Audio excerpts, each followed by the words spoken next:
जय श्री सीताराम। भक्तों, आप सभी का स्वागत है, अभिनंदन है। दोस्तों, आपने रामायण तो पढ़ी होगी, सुनी होगी और शायद देखी भी होगी। रामायण में घटित सीता हरण का प्रसंग जो कि भक्तों को बड़ा ही लुभाता है। जब रावण सीता जी का हरण करके ले जाता है तो वह उन्हें अशोक वाटिका में रखता है। रावण सीता जी को बहुत तरह के प्रलोभन देता है और कहता है, यदि तुम मेरी बात मान लोगी तो मैं तुम्हें रानी बनाकर रखूंगा। लेकिन रावण इतना शक्तिशाली होने के बाद भी आखिर माँ सीता को छू तक नहीं पाया। आखिर क्या वजह थी? जो इतना बड़ा ज्ञाता, शास्त्र और वेदों का ज्ञाता, भोलेनाथ का इतना बड़ा भक्त और माता सीता को बिना उनकी आज्ञा के उठाकर ले आने का बड़ा कार्य कर सकता है। आखिर इतने दिनों तक भी वह माता सीता को कभी भी छू तक नहीं पाया। इसके पीछे एक गूढ़ रहस्य है। तो चलिए आज हम उसी रहस्य के बारे में जानेंगे। भगवान राम की अर्धांगिनी माँ सीता पंचवटी के पास लंकाधिपति रावण के अपहरण करके 2 वर्ष तक रावण ने उन्हें अपनी कैद में रखा था। लेकिन इस कैद के दौरान रावण ने आखिर माता सीता को छुआ तक नहीं। रावण ने सीता माता को क्यों नहीं छुआ था? क्या माता सीता के सतीत्व की शक्ति थी या रावण डरता था प्रभु श्री राम से? कहीं ऐसा तो नहीं कि रावण ने कोई वचन धारण कर रखा हो या वह किसी शाप के बंधन में बंधा हो। जब रावण माँ सीता के पास विवाह प्रस्ताव लेकर गया तो माता ने घास के एक टुकड़े को अपने और रावण के बीच रखा और कहा, हे रावण, सूरज और किरण की तरह राम सीता अभिन्न हैं। राम व लक्ष्मण की अनुपस्थिति में मेरा अपहरण कर तुमने अपनी कायरता का परिचय दिया है और राक्षस जाति के विनाश को आमंत्रित किया है। तुमको श्री राम की शरण में जाना चाहिए। इस विनाश से बचने का यही एकमात्र उपाय है। सीता माता की इस बात से निराश रावण ने राम को लंका आकर सीता को मुक्त करने की मात्र 2 माह की अवधि दी। इसके बाद रावण या तो सीता जी से विवाह करेगा या फिर अंत करेगा उनका। रावण ने सीता को हर तरह से प्रलोभन दिए कि वह उनकी पत्नी बन जाएं। यदि वह ऐसा करती हैं तो वह अपनी सभी पत्नियों को उनकी दासी बना देगा। और इसी प्रकार के प्रलोभन वह माता सीता को हमेशा देता आया। लेकिन रावण के किसी भी तरह के प्रलोभन पर माता सीता ने कोई प्रतिक्रिया नहीं जताई। वह रावण के किसी प्रकार के प्रलोभन में नहीं आई। रावण चाहता तो माँ सीता के साथ जोर जबरदस्ती भी कर सकता था, लेकिन उसने ऐसा नहीं किया। इसके पीछे एक बड़ा कारण था। राम के भाई लक्ष्मण ने रावण की बहन शूर्पणखा की नाक काट दी।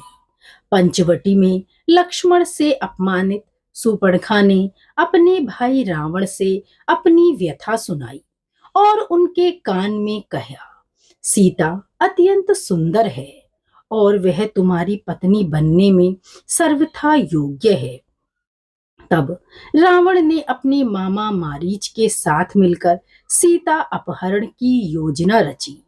इसके अनुसार मारीच का सोने के हिरण का रूप धारण करके राम व लक्ष्मण को वन में ले जाना और फिर उनकी अनुपस्थिति में ही माँ सीता का हरण हुआ था। और रावण यह करके बहुत ही प्रसन्न भी था, क्योंकि सिर्फ सीता हरण के कारण ही राम जी के हाथों रावण की मृत्यु हुई। यह उस समय की बात है जब भगवान शिव ने वरदान और शक्तिशाली खड्ग पाने के बाद रावण और भी अधिक अहंकार से भर गया। वह पृथ्वी से भ्रमण करता हुआ हिमालय के घने जंगलों में जा पहुंचा। वहां उसने एक रूपवती कन्या को तपस्या में लीन देखा। कन्या के रूप रंग के आगे रावण का राक्षसी रूप जाग उठा और उसने उस कन्या की तपस्या भंग करते हुए उसका परिचय जानना चाहा। काम वासना से भरे रावण के अचंभित करने वाले प्रश्नों को सुनकर उस कन्या ने अपना परिचय देते हुए रावण से कहा कि हे राक्षस राज, मेरा नाम वेदवती है। मैं परम तेजस्वी महर्षि कुशध्वज की पुत्री हूँ। मेरे वयस्क होने पर देवता, गंधर्व, यक्ष, राक्षस, नाग सभी मुझसे विवाह करना चाहते थे, लेकिन मेरे पिता की इच्छा थी कि समस्त देवताओं के स्वामी श्री हरि विष्णु ही मेरे पति बने। मेरे पिता की इस इच्छा से क्रुद्ध होकर शंभु नामक दैत्य ने सोते समय मेरे पिता की हत्या कर दी और मेरी माता ने भी पिता के वियोग में जलती चिता में कूदकर अपने प्राण त्याग दिए। इसी वजह से यहाँ मैं अपने पिता की इच्छा को पूरा करने के लिए तपस्या कर रही हूँ।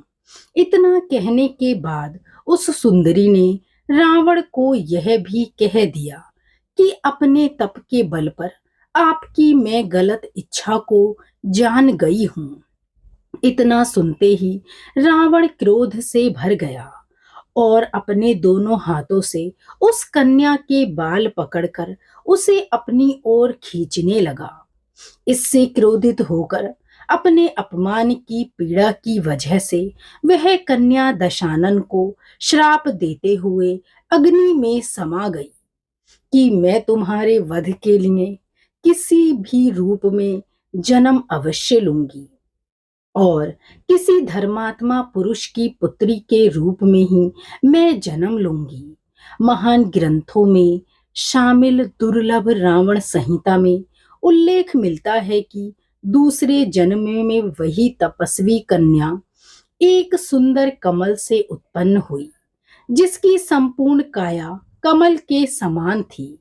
इस जन्म में भी रावण ने फिर से उस कन्या को अपने बल के दम पर प्राप्त करना चाहा। उस कन्या को लेकर वह अपने महल में जा पहुंचा, जहां ज्योतिषियों ने उस कन्या को देखकर रावण को यह कहा कि यदि यह कन्या इस महल में रही तो अवश्य ही आपकी मौत का कारण बनेगी। यह सुनकर रावण ने उसे समुद्र में फिकवा दिया। तब वह कन्या पृथ्वी पर पहुंचकर राजा जनक के हल जोते जाने पर उनकी पुत्री बनकर फिर से प्रकट हुई। बिहार स्थित सीतामढ़ी का पुनौरा गांव वह स्थान है जहां राजा जनक ने हल चलाया था। शास्त्रों के अनुसार कन्या का यही रूप सीता बनकर रामायण में रावण के वध का कारण बना और इन्हीं के कारण रावण की मृत्यु भी हुई। एक अन्य विशेष जानकारी के अनुसार रावण कहता है कि जब मैं भूलवश अपनी पुत्री से प्रणय की इच्छा करूं, तब वही मेरी मृत्यु का कारण बने। रावण के इस कथन से ज्ञात होता है कि सीता रावण की पुत्री थी। अद्भुत रामायण में उल्लेख है कि गिरतस्य मद नामक ब्राह्मण लक्ष्मी को पुत्री रूप में पाने की कामना से प्रतिदिन एक कलश में कुश के अग्रभाग से मंत्रों उच्चारण के साथ दूध की बूंदें डालता था। एक दिन जब ब्राह्मण कहीं बाहर गया, तब रावण इनकी कुटिया में आया और यहाँ मौजूद ऋषियों को मारकर उनका रक्त कलश से भर लिया। यह कलश लाकर रावण ने मंदोदरी को सौंप दिया। रावण ने कहा कि यह तेज विष है, इसे छुपाकर रख दो। मंदोदरी रावण की उपेक्षा से दुखी थी। एक दिन जब रावण बाहर गया था, तब मौका देखकर मंदोदरी ने कलश में रखा रक्त पी लिया। इसके पीने से मंदोदरी गर्भवती हो गई। लोकलाज के डर से मंदोदरी ने अपनी पुत्री को कलश में रखकर उस स्थान पर छुपा दिया जहां से जनक ने उसे प्राप्त किया। सीता के संदर्भ में एक अन्य कथा वेदवती नाम की स्त्री से भी संबंधित है, जो कि हमने इससे पहले सुनी थी कि वेदवती नामक उस कन्या ने ही अगले जन्म में सीता जी का रूप धारण किया था। रावण का मां सीता को ना छूने की वजह का एक कारण और भी बताया गया है। रावण ने सीता जी को उनकी आज्ञा के बिना इसीलिए स्पर्श नहीं किया कि रावण को नल कुबेर ने श्राप दिया था। रावण जानता था यदि वह सीता जी को गलत नियत से स्पर्श करेगा तो तुरंत ही उसके 100 टुकड़े हो जाएंगे। त्रेता युग में विश्व विजेता की उपाधि धारण करने वाला रावण किसी भी स्त्री को उसकी आज्ञा के बिना स्पर्श नहीं कर सकता था। विस्तार से वाल्मीकि रामायण के उत्तर कांड में अध्याय 26 श्लोक 39 में इसका वर्णन मिलता है। एक बार रावण विश्व विजय के लिए स्वर्ग लोक पहुंचा। वहां उसे रंभा नाम की अप्सरा दिखाई दी। वासना की पूर्ति की इच्छा से रावण ने उसे पकड़ लिया। तब रंभा ने कहा, आप मुझे इस तरह से स्पर्श ना करें। मैं आपके बड़े भाई कुबेर के बेटे नल कुबेर के लिए आरक्षित हूँ, इसीलिए मैं आपकी पुत्र वधू के समान हूँ।